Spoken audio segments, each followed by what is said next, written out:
আপন মানুষগুলোর অবহেলা না পেলে বুঝতে পারতেন না যে আল্লাহ ছাড়া আসলে কেউ সত্যিকারের আপন হয় না।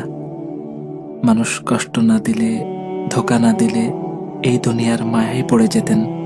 অথচ এটা তো আমাদের আসল ঠিকানা না। মানুষ সঙ্গ ছেড়ে না দিলে একাকিত্বকে বরণ করতে পারতেন না। অথচ আমাদের শেষ ঠিকানাই হবে একাকী অবস্থায়।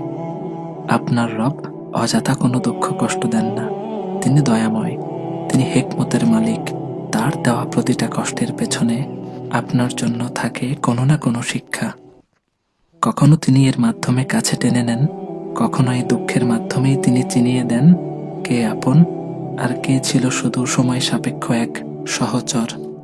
আবার কখনো এই সবর আর চোখের পানির বদলে তিনি আখিরাতে মর্যাদা বাড়িয়ে দেন।